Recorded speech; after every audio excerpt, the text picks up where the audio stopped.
ঘুমানোর আগে কি করবেন? ঘুমানোর আগে আপনি প্রথমত পড়বেন আয়াতুল কুরসি।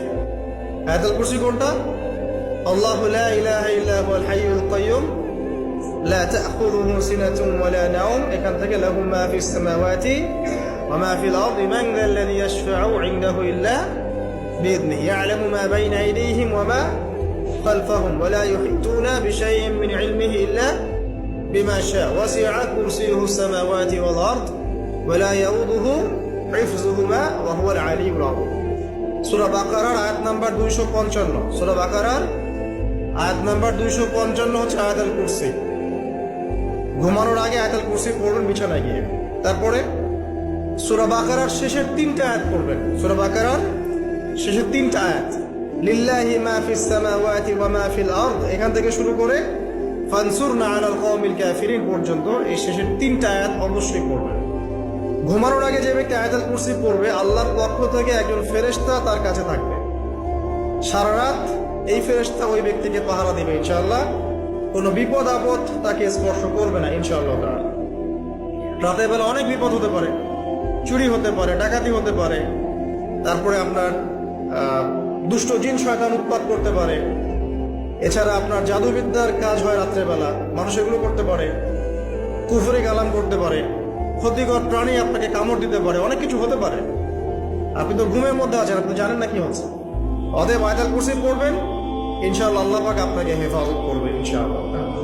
আর সূরা বাকারার শেষের 3টা আয়াত কেন পড়বেন? কারণ নবী সাল্লাল্লাহু আলাইহি ওয়াসাল্লাম বলেছেন, রাতের বেলা সূরা বাকারার 3টা আয়াত যে ব্যক্তি পড়বে, সারা রাত যদি আপনি নফল নামাজ পড়তেন, যে নেকি হতো, এই 3 আয়াত পড়ার মাধ্যমে সেই নেকি হয়ে যাবে ইনশাআল্লাহ। ঠিক আছে? সারা রাত ধরে নফল নামাজ পড়া কি কষ্টকর না? এটা সবচেয়ে সহজ হচ্ছে আপনার সূরা বাকারার শেষের 3টা আয়াত পড়বেন, ঘুমিয়ে যাবেন ইনশাআল্লাহ।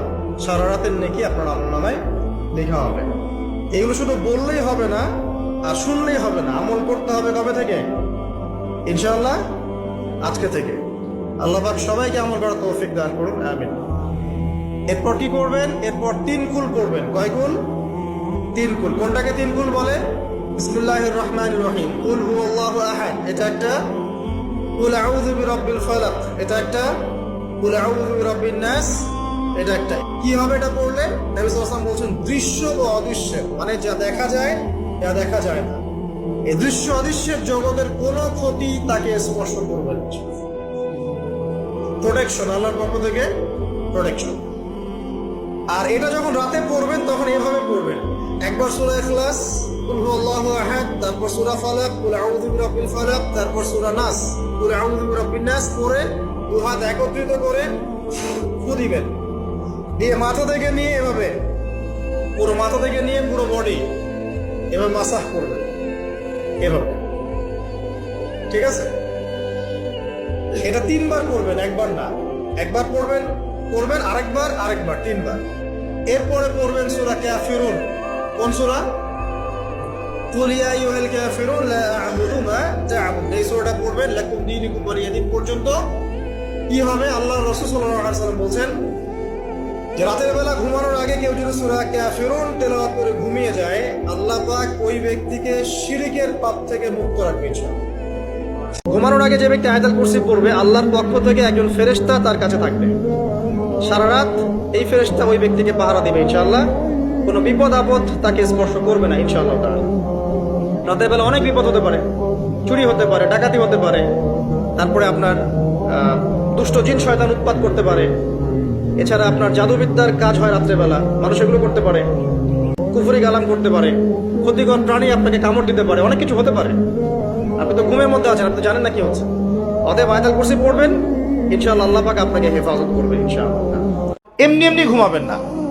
ঘুমানোর আগে বিসমিল্লাহ বলে লাইটটা অফ করবেন, বিছানাটা বিসমিল্লাহ বলে ঝাড়বেন। ঠিক আছে? ওয়াশরুম থেকে পারলে ওযু করে আসবেন। মশারি দিচ্ছেন, লাইটস অফ করছেন, পাত্র যেগুলো আছে সেগুলো একটু ঢেকে রাখবেন বিসমিল্লাহ বলে। দরজা লাগাবেন বিসমিল্লাহ বলে।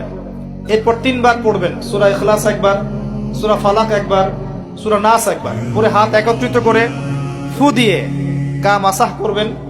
এই কাজটা 3 বার করবেন।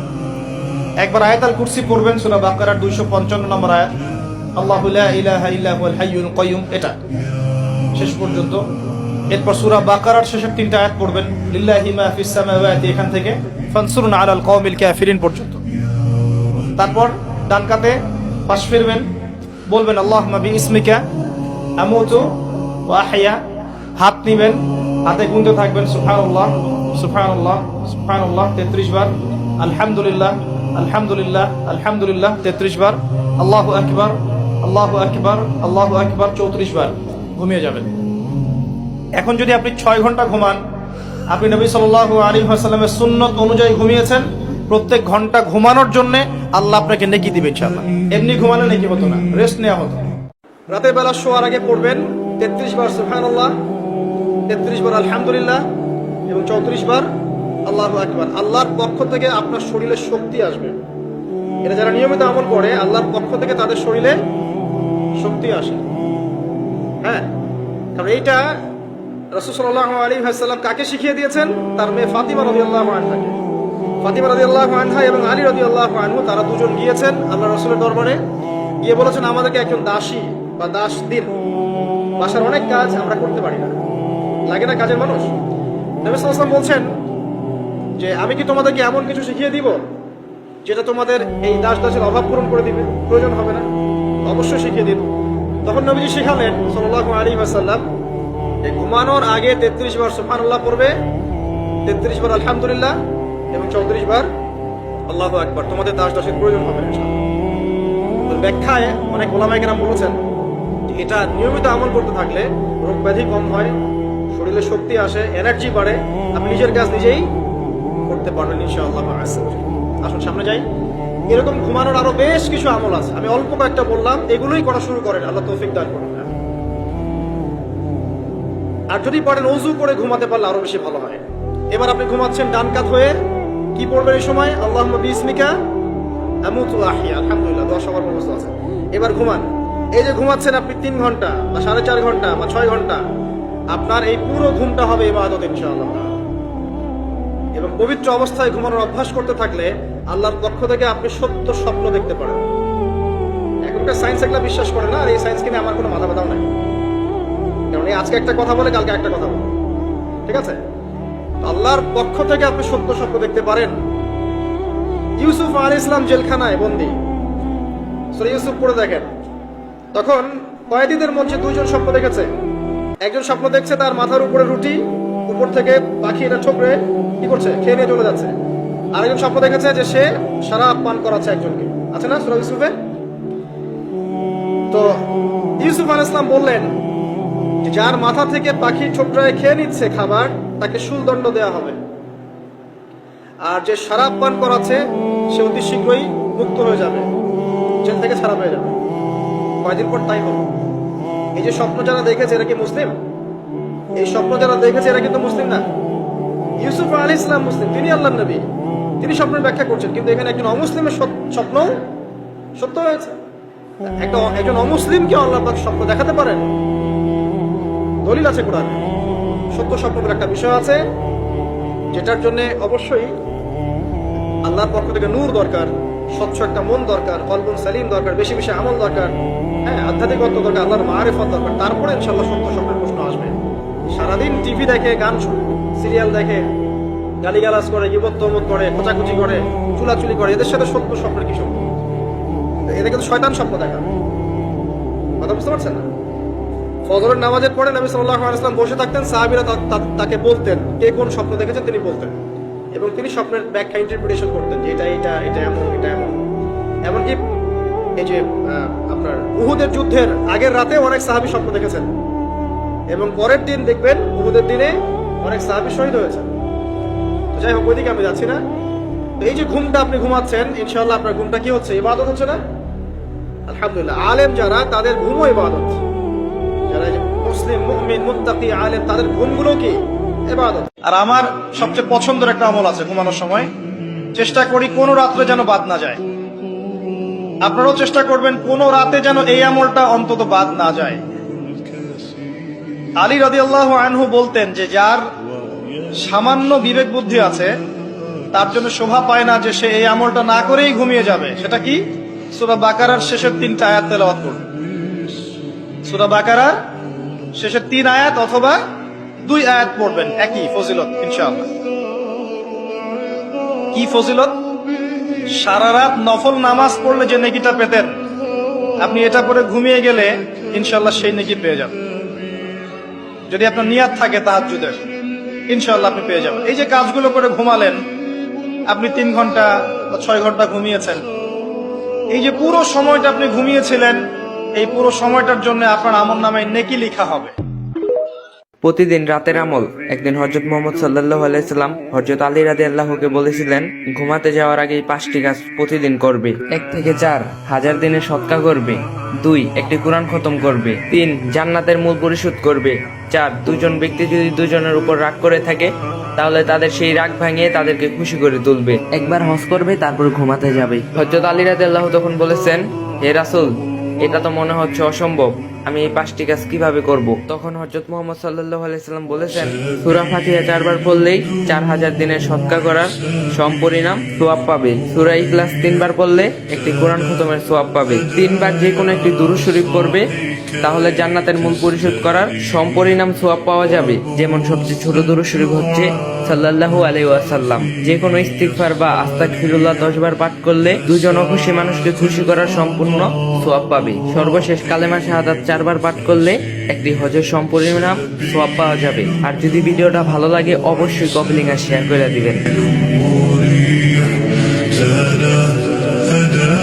এই দোয়াটা প্রত্যেক রাতে যেন আমরা বেশি বেশি করি। সম্মানিত শ্রোতা, সবাই একটু পড়ুন মেহরবানি করে। আল্লাহুম্মা ইন্নাকা আফুউন তুহিব্বুল আফওয়া ফাআফু আন্নী।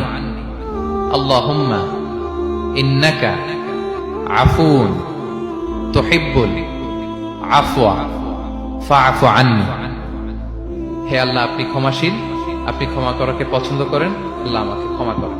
প্রতিদিন রাতে ঘুমানোর আগে 6টি আমল করতে ভুলবেন না। 1 কালিমা পড়ে ঘুমালে যদি কেউ মারা যায় তাহলে তার মৃত্যু হবে শহীদি মৃত্যু। 2 দুরূদ শরীফ পড়ে ঘুমালে মৃত্যুর পর দুরূদ হবে সুপারিশকারক। 3 ঘুমের দোয়া পড়ে ঘুমালে সারা রাত ইবাদতের সওয়াব পাওয়া যাবে। 4 আয়াতুল কুরসি পড়ে ঘুমালে ফেরেশতারা সারা রাত পাহারা দিবে। 5 21 বার বিসমিল্লাহির রহমানির রহিম পড়ে ঘুমালে প্রতিটি নিঃশ্বাসের জন্য নেকি লেখা হবে। 6 আস্তাগফিরুল্লাহ আল্লাযী লা ইলাহা ইল্লা হুয়াল কাইয়্যুম আতুবু ইলাইহি 3 বার পড়ে ঘুমালে সকালে নিষ্পাপ হয়ে ঘুম থেকে উঠবে। সবাই এই আমলগুলো করে ঘুমাবো ইনশাআল্লাহ। ভিডিওটি ভালো লাগলে বন্ধুদের সাথে শেয়ার করে দিন। যে ব্যক্তি প্রতিদিন রাতে ঘুমানোর আগে ইয়া সামাদু ইয়া সামিউ 9 বার পরে আল্লাহর কাছে কিছু চায়, আল্লাহ তার চাওয়া কবুল করে দেন। সুবহানাল্লাহ। জীবনে কতই না নাচ গানের ভিডিওটা শেয়ার করলেন, এই ভিডিওটি শেয়ার করে ছড়িয়ে দিন, অনেক সওয়াব হবে ইনশাআল্লাহ। সবাই পড়, আল্লাহুম্মা বিসমিকা আমুতু ওয়া আহইয়া। এই দোয়াটা পড়লে আপনাকে খারাপ স্বপ্ন থেকে বাঁচাই দিবে একজন, তিনি কে? আল্লাহকে এভাবে বলো, মাওলা তামাম দুনিয়া আমার লাগবে না, ওটুকু দুনিয়া দেন যেটুকু দুনিয়া হাসানা, ওইটুকু সম্পদ দেন যেটুকু পবিত্র, ওই রকম একটা বিবি দেন যে নেককার, ওই রকম সন্তান দেন যে সন্তান আপনাকে সেজদা করে, ওই রকম সম্মান দেন যে সম্মান আখিরাতের কাজে লাগে, ওই রকম ব্যস্ততা দেন যে ব্যস্ততা দ্বারা ইবাদত আমলের নেকি কামানো যায়, ওই রকম অবসরটুকু দেন যেটুকু অবসরে আপনার জিকির করা যায়। অর্থাৎ যা কিছু দ্বারা আমার আখিরাত বয়ে আনে এমন দুনিয়া আমারে দেন। তামামটা লাগবে না মাওলা, পুরোটা দিয়ে কিনুন। ওয়াফিল আখিরাতি হাসানা, আখিরাতও যা উত্তম তাই দেন। তাহলে দুনিয়া বাদ দিতে বলছে না, আখিরাত ভুলতে নিষেধ করছে। আমরা তো এটাই বলতে চাই, দুনিয়া করো না ভাই, কোনো সমস্যা কি? আল্লাহকে ছেড়ে দিলা কেন? হালাল হারাম ছেড়ে দিলা কেন? এরম শুরু করলা কা? সুদও খাও, কিস্তিও নাও, মিথ্যাও বলো, ওজন কথায় কথায় হাসতে হাসতে মিথ্যা কথা বলো, হাসতে হাসতে ওজনে কমবে, হাসতে হাসতে সুদ খাইতেছে, সুদের লেনদেন করতে। আস্তাগফিরুল্লাহ। আরে বেটা, মনোজন কামড়াইয়া দুনিয়াটা ছিড়ালাইব সবকিছু খাইয়া, এরপরে শেষ বয়সটা ভেজিটেবল খায় আর সাড়ে 2টা রুটি খায়। ইসলাম কি বলছে জানেন? যখনই মনের মধ্যে কোনো কুলক্ষণ আসবে আপনি পড়বেন, আমার সাথে বলেন, আল্লাহুম্মা লা তায়রা ইল্লা তায়রুক ওয়ালা খায়রা ইল্লা খায়রুক ওয়া লা ইলাহা গায়রুক, মানে আল্লাহ আপনার দেয়া কল্যাণ ছাড়া কোনো কল্যাণ নাই, আপনার দেয়া অকল্যাণ ছাড়া কোনো অকল্যাণও নাই, আপনি ছাড়া কোনো ইলাহ নাই। এই হলো মুসলমানের আকীদা।